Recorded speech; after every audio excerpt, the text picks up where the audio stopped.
ETV YouTube ఛానల్స్లో మీ వ్యాపార ప్రకటనల కోసం ఈ నంబర్కి కాల్ చేయండి.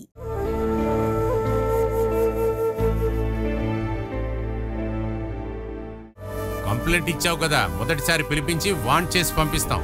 అప్పుడు కూడా వినలేదనుకో, రెండోసారి పిలిపించి 4 తగిలిస్తాం. మామూలు మనుషులకైతే అది సరిపోతుంది. చేసుకోవడం అది వద్దు సార్. మాట్లాడుకుని కాంప్రమైజ్ అవుదామని వచ్చాం, గొడవ పడ్డానికి కాదు. ఈవిడ చెప్పే మాటలన్నీ నిజమైతే ఇంకా కాంప్రమైజ్ అనేది ఎందుకు? వాడిని ఒక మెంటల్ హాస్పిటల్కి తీసుకెళ్లి ట్రీట్మెంట్ ఇప్పించమనండి.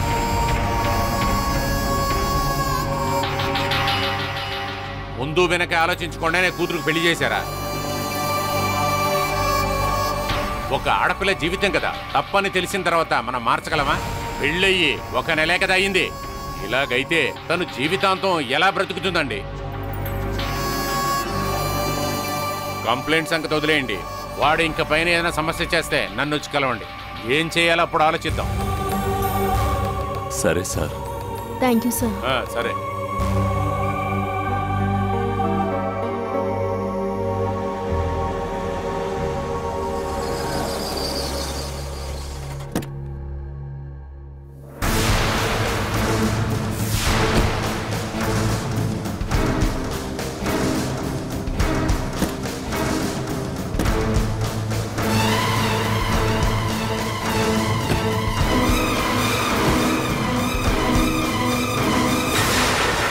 అమ్మా,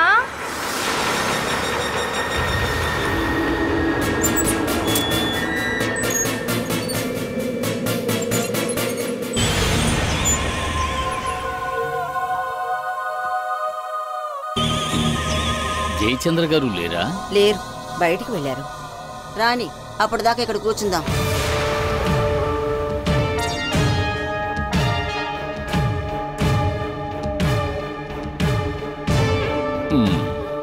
బాలసుధ తను కూడా లేదు. ఇక్కడికి రాలేదా? అది అడగడానికి ఇప్పుడొచ్చారా? మమ్మల్ని ఎదిరించి వెళ్లిపోయిన దాని గురించి విచారించడానికి వచ్చింది మా మర్యాద. మీ మర్యాద ఏంటో మాకు తెలుసు. జయ, బాలని ఎంత హింసించాలో హింసించి ఏ ధైర్యంతో ఇక్కడికి వచ్చారో అడుగమ్మా. మేము ఆ అమ్మాయి మాటలు వినడానికి రాలేదు, ఇంట్లో ఉన్న పెద్దాయనతో మాట్లాడదామని వచ్చాం. లోపలికి వచ్చి కూర్చోండి. జయచంద్ర గారు రాణి.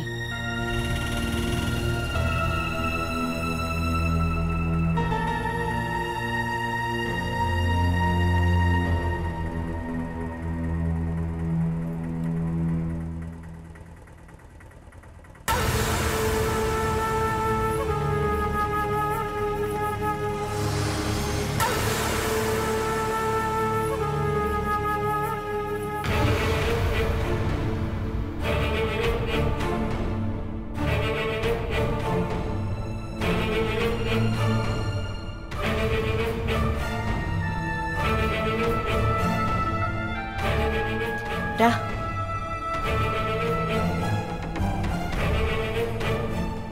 వచ్చిన విషయం ఏంటి? జయచంద్ర గారు, వేణు చాలా పెద్ద తప్పు చేశాడు. శివరామ, నా కోడలు నిన్న పొద్దున ఎవరితోనూ చెప్పకుండా వెళ్ళిపోయింది. ఆ విషయం మీకు తెలిసేవో అని అడుగుదామని వచ్చాం. నదిలో ఏదైనా శవం తేలితే చూద్దాంలే అనుకుని ఒకరోజు లేటుగా వచ్చారా మీరు? ఇది మీ అమ్మాయి సమస్య కదా, ఇలా మనస్సాక్షి లేకుండా మాట్లాడకండి. మనస్సాక్షి ఎవరికుందో ఎవరికి లేదో నాకిప్పుడు బాగా తెలిసింది. వేణుతో బాల చాలా కఠినంగా మాట్లాడింది. వాడికి కోపం వచ్చింది. వాడు 2 దెబ్బలు వేశాడు. అదంతా అందరిలో ఉండేదే కదా. అందుకని ఎవరితోనూ ఏమీ చెప్పకుండా వెళ్ళిపోవడమా ఒక మంచి కుటుంబ అమ్మాయి చేసే పని? ఇది 2 దెబ్బల తనని కింద పడేసి తొక్కలా? ఈ రోజు వరకు నా పిల్లల్ని ఎప్పుడు కొట్టిందే లేదు. అందుకే ఇలా జరిగిందేమో. లేదంటే ఆడు ఏం చెప్పినా సరే ఎదిరించి మాట్లాడుతుంది. మంచిదేనా? జయచంద్ర గారు, జరిగింది జరిగిపోయింది. పెళ్లి జరిగిన నెలలోపుల్లోనే భార్య భర్త మీద కోపంతో పుట్టింటికి వచ్చిందంటే మీకు మంచి విషయం కాదు కదా. అంటే మీరు చెప్పే మాటలన్నీ వింటూ నా కూతురు అక్కడే ఉండాలా? మేము కూడా బాల దగ్గర ఇంతవరకు చీపోవే అని మాట్లాడిందే లేదు. మా ఇంటి ఆడపిల్లనాయనే అందరం ఇంతంతా నడుచుకున్నాం. అందుకేనా అతను బాలని గొడ్డును బాదినట్టు బాదుతూ ఉంటే మీరందరూ వేడుకు చూస్తూ నుంచున్నారు? దాని శరీరం అంతా గాయాలతో నిండిపోయింది. అతని రోగమేంటో నాకు బాగా తెలుసు. నా కూతుర్ని అందరూ కలిసి ఇలా బాధ పెట్టినందుకు పోలీస్ స్టేషన్కి వెళ్ళి కంప్లైంట్ ఇచ్చే మేము వస్తున్నాం. అయ్యో, పోలీసు అది ఇది అని చెప్పి మమ్మల్ని భయపెట్టకండి. నేను ఎందుకు భయపడను. ఈ పోలీసు కేసులు మాకు కొత్త ఏం కాదు. నా కూతుర్ని నానా మాటలని ఇప్పుడు ఇక్కడికి వచ్చి మీ అహంకారం చూపిస్తున్నారా? కాదు, మా అబ్బాయి చేసిన పొరపాటు వల్ల కొన్ని తప్పులు జరిగాయి. అవన్నీ మర్చిపోయి బాలాన్ని మాతో పంపించండి. అవును, బాలాన్ని తీసుకెళ్దామని మేమందరం వచ్చాం. ఇంకా ఆ ఇంటికి ఎవరెళ్తారని? హో! అమ్మ ఫోన్ చేసి చెప్పినప్పుడు నిన్నింత దారుణంగా హింసించారని నేను అస్సలు ఊహించలేకపోయాను. వాడసలు మనిషేనా? ఛ! అయినా కూడా బాలా, నిన్ను వాడు నీ స్థానంలో నేనుండంటే వాణ్ణి చంపేసేదాన్ని. ఒక్కొక్క రోజు నిన్నిలా హింసిస్తూ ఉంటే ఎందుకు అక్కడే ఉన్నావు? వెంటనే అక్కడ నుండి వచ్చేస్తుండొచ్చుగా. నువ్వు మొదటిసారి ఇక్కడికి వచ్చినప్పుడే నేను వాడితో వెళ్ళనని గట్టిగా చెప్పుంటే ఇంత దూరం రానివ్వకుండా పరిష్కారం చేసుకునేవాళ్ళం. నువ్వెందుకు బాలా ఏ విషయం చెప్పలేదు? స్వతంత్రంగా తిరిగే మనిషిని నరకంలో నెట్టాక అక్కడి నుంచి తప్పించుకుంటే మళ్ళీ అక్కడికి తిరిగి వెళ్ళినప్పుడు శిక్ష క్రూరంగా ఉంటుంది. అంతకంటే అక్కడికి వెళ్లకుండా చచ్చిపోయినా కూడా పర్వాలేదు, ఏ బాధలు ఉండవు కదా. అక్కడ జరిగిందేది నేను మర్చిపోలేను. అందుకే అక్క, నేనక్కడికి వెళ్ళనంటున్నాను. మా ఆయన మొహం చూస్తేనే నాలో ఉన్న ధైర్యం నశించిపోతోంది. తప్పించుకొచ్చుండొచ్చు కదా అని అడిగావు కదక్కా. భయం వేసింది. ఇవాళ కాకపోతే రేపైనా అంతా సర్దుకుంటుందని అనుకున్నాను. నువ్వు వేణు మీద కంప్లైంట్ ఇవ్వడానికి పోలీస్ స్టేషన్కి వెళ్ళావని తెలిసే నేను ఇక్కడికొచ్చాను. అనవసరంగా విషయం పెద్దది చేయకని చెప్దామని అనుకున్నాను. కానీ ఇప్పుడే నాకు అర్థమైంది, మొదట్లోనే వీడి మీద కంప్లైంట్ ఇచ్చుండాల్సింది. అందర్నీ పోలీసులకి పట్టిస్తానని బెదిరించే నేనక్కడి నుంచి వచ్చాను. అందువల్ల భయపడే అందరూ కాంప్రమైజ్కొచ్చారు. ఇక నా వల్ల కాదక్కా. ఒక మానసిక రోగితో జీవించడం నా వల్ల కాదు. వాడికి ఇలాంటి ఒక జబ్బున్న విషయం నిజమేనా బాలా? అందువల్లే కదా ఒక్కోసారి ఒక్కో విధంగా నడుచుకుంటున్నాడు. నేను ఎవరితో మాట్లాడినా నన్ను అనుమానిస్తూనే ఉంటాడు. ఇంటికెళ్ళాక అసభ్యంగా మాట్లాడి నన్ను చంపుతాడు. ఇది మానసిక వ్యాధి కాకుండా ఇంకేంటి? అయితే తాగడం వల్ల వచ్చిన సమస్య కాదనంటావు? ముందు నేను అలాగే అనుకున్నా. పోను పోనీ నాకు ఈ విషయం తెలిసింది. ఆయనకి సందేహ వ్యాధని తెలిసింది. ఇక మీదట అలాంటి వాడితో నీ జీవితాన్ని నాశనం చేసుకోనక్కర్లేదు. కొన్ని సందర్భాల్లో అతనిలా మంచి మనిషినే చూడలేం. ఆయనంటే నాకు ఇష్టమేక్క. కానీ ఆయనలో ఒక పిశాచి ఉంది. ఆ వ్యాధిని నయం చేయకుండా అతనితో నేను జీవించలేనక్కా. ముందు వాళ్ళ అమ్మ తీసుకువెళ్ళి వాడిని నయం చేయని, ఆ తర్వాత మాట్లాడుకుందాం.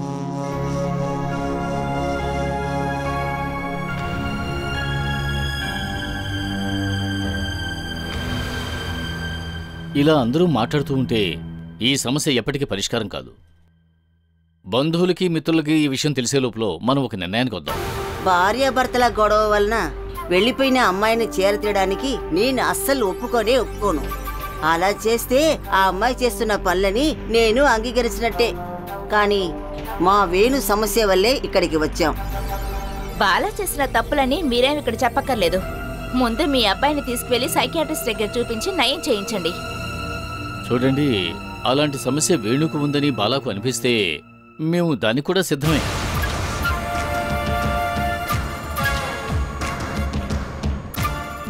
అలా అయితే ముందు అతనికి నయం చేయించండి. వ్యాధి తగ్గిపోయిందని డాక్టర్ సర్టిఫికెట్తో వస్తే అప్పుడు బాలా వస్తుంది. అప్పటిదాకా తను ఇక్కడుండాలా? వాడు అస్సలు ఒప్పుకోడు. అతను కొట్టడానికి తిట్టడానికి కాదు నా కూతుర్ని అక్కడికి పంపించింది. ఇన్ని సంవత్సరాలు స్వతంత్రంగా అభిమానంతో గొప్పగా బతికింది. మీ అమ్మాయి గొప్పతనాన్ని నా నోటితో చెప్పాలని ఆశించకండి. అక్క, నువ్వు మాట్లాడుకో.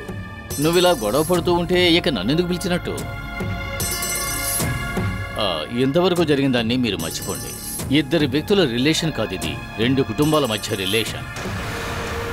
చిన్న సమస్యకే కుటుంబం ఇలా ముక్కలైపోవాలా? ఇది చిన్న సమస్య కాదు శివరామ, నా కూతురి జీవితం. మీ అమ్మాయికి ఇకపైన సమస్యలే ఉండవు. అలా చెప్తే సరిపోదు. వేణుకు ఏదో మానసిక రోగం ఉంది. అది నయమైందనే నమ్మకం కలగకుండా నా కూతుర్ని అక్కడికి పంపించలేదు. శివరామ, పద మనం వెళ్దాం. ఇక ఏం చెయ్యాలో వేణు వచ్చి చెప్తాడులే. అక్క,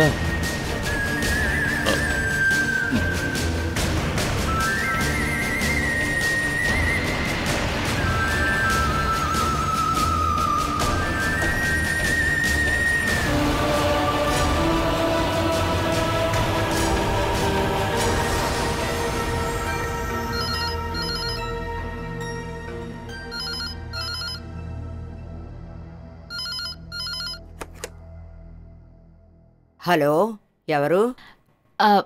ఎవరు? అత్తయ్య? జయేనా? నేను రాకముందే వెళ్ళిపోయావేంటి? మనోజ్ బావ వాళ్ళమ్మ.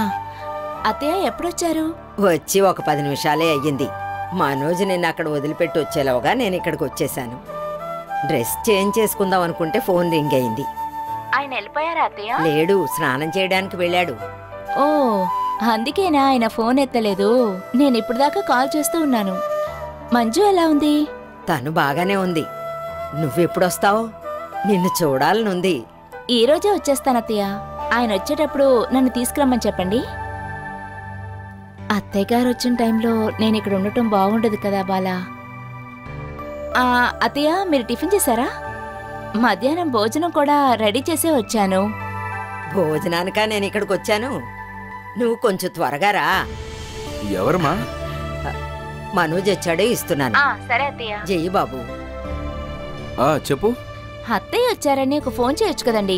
అమ్మా ఇప్పుడే వచ్చింది. సరే, నన్ను తీసుకువెళ్ళడానికి ఎప్పుడొస్తారు? సాయంత్రం.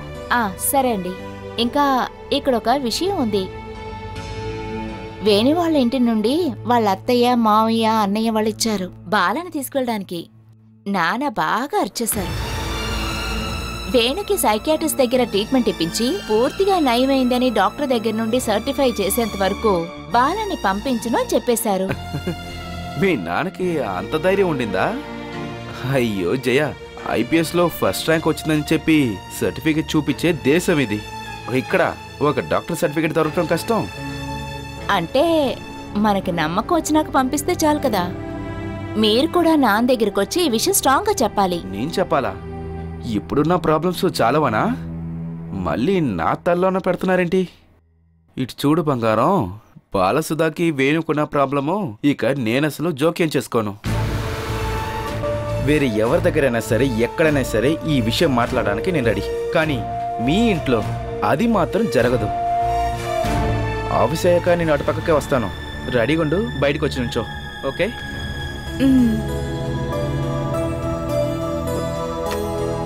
ఏంట్రా, బాలసుధకి వాళ్ళ ఆయనకి ఏమన్నా గొడవలా? ఒక్క ప్రాబ్లమూ లేదు. లోకంలోనే తీసి చూపించాల్సిన జోడియే వాళ్ళిద్దరు. సంతోషమైన కుటుంబ జీవితం ఏంటి చాలదా? ఎగతాళి చేయకరా. అమ్మా, అదొక పెద్ద ట్రాజడీ.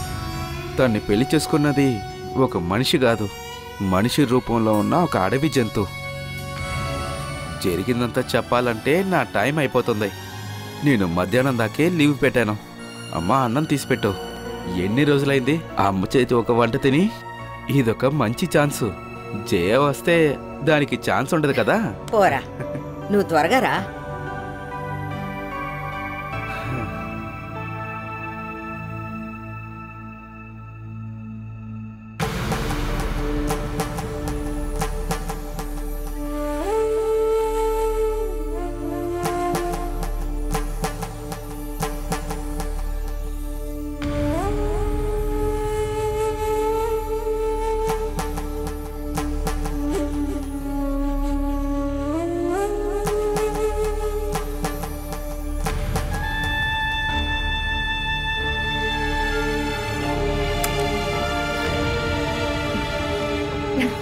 ఏంటే కొత్త పెళ్లి కూతురా ఇక్కడే కూర్చున్నావు? ఈ ఇల్లు ఊడవద్దా ఏంటి?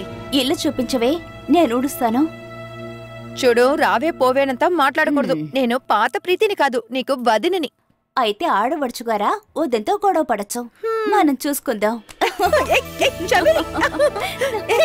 ఏంటి మీరిద్దరు కబడ్డీ ఆడుతున్నారా?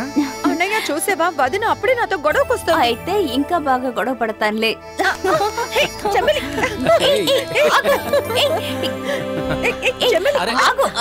ఏంటమ్మా ఇది?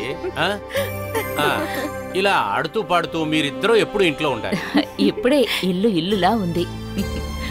ఎప్పుడూ ఇలాగే ఉండాలంటే కాస్త కష్టమమ్మా. అదేంటి? నేనిక్కడ ఉంటే కదా నవ్వులు ఆటలు పాటలు ఉంటాయి.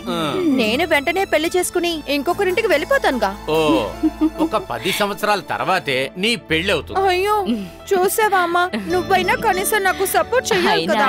నా సపోర్ట్ నీకెందుకే? నీకేమైనా నోరు తక్కువ ఏంటి? అది చాలదా? మీరే చాలు, నాకు అత్తగారు పోరే వద్దు. రామ్మా, ఏమన్నా తింటావా? అదిగో చూడు, ఆలోపే నాకు అధికారం తగ్గిపోయింది. లేకపోతే భోంచేసేటప్పుడు ఫస్ట్ అమ్మ ఎప్పుడు నన్నే పిలుస్తుంది. ఇలాగే సాగితే ఒక పాప పుట్టిందనుకో, నా స్థానం ఇంటికి బయటే అంటారా?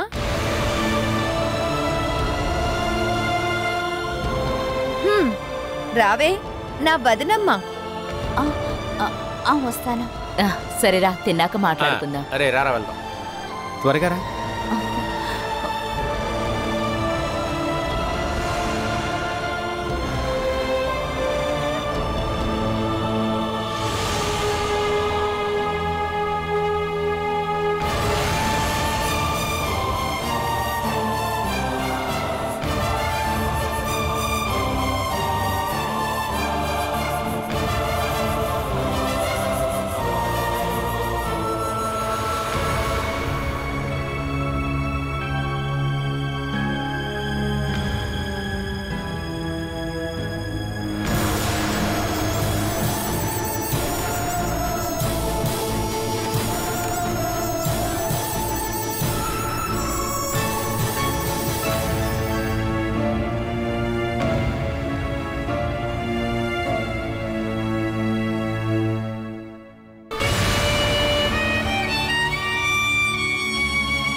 సుమేష్, రే సుమేష్, ఛ, ఇక్కడ ఎవ్వరూ లేరా? ఓహ్,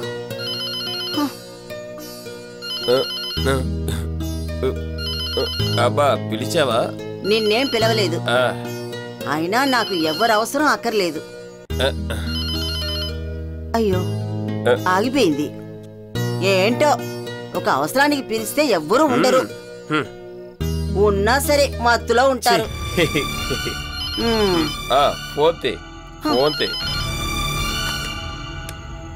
హలో, ఎవరది?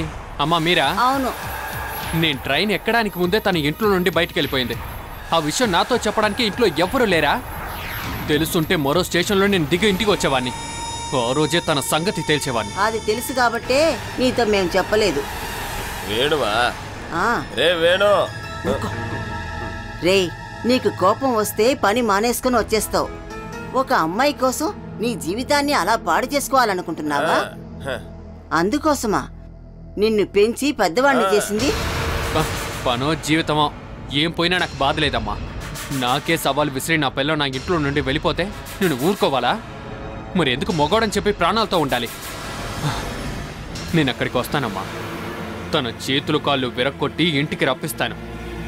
ఆ తర్వాత తను మూసుకుని ఇంట్లోనే పడి ఉంటుంది. ఆ తర్వాత ఎలా వెళ్తుందో నేను చూస్తాను.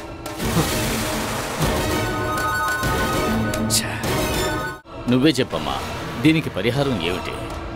పరిహారం ఒక్కటే ఉంది. ఇతనికున్న మానసిక వ్యాధిని డాక్టర్కి చూపించి నయం చేయించండి. నేను పిచ్చోన్నంటే నువ్వు అడక్క చెప్తున్నావు. వెళ్ళు, ఆగురా, వెళ్ళు, అక్కడ కూర్చోను. కూర్చోరా, కూర్చో. ఆగవే. నువ్వు మాట్లాడేది ఏం బాగోలేదు బాలా. ఇంతవరకు జరిగిందంతా ఒక్కటి కూడా వదలకుండా ఒక సైకాట్రిస్ట్ దగ్గరికి వెళ్ళి చెప్పండి. ఇది మానసిక వ్యాధి కాదని చెప్తే నేను వెంటనే మీతో పాటు వచ్చేస్తాను, సరేనా? ఇప్పటికీ ఒక సైకాట్రిస్ట్ దగ్గరికి ఈయన పిచ్చోళ్ళ తీసుకెళ్ళటం అయితే మాకు ఇష్టం లేదు. అది మీ ఇష్టం. నేనేమి మిమ్మల్ని కంపల్ చేయడం లేదు. ఈ మనిషిలో ఉన్న పిశాచి బయటికి పోయిన తర్వాతే నేను ఆ ఇంటికి వస్తాను. ఎక్కువ మాట్లాడితే నా శవం వస్తుంది.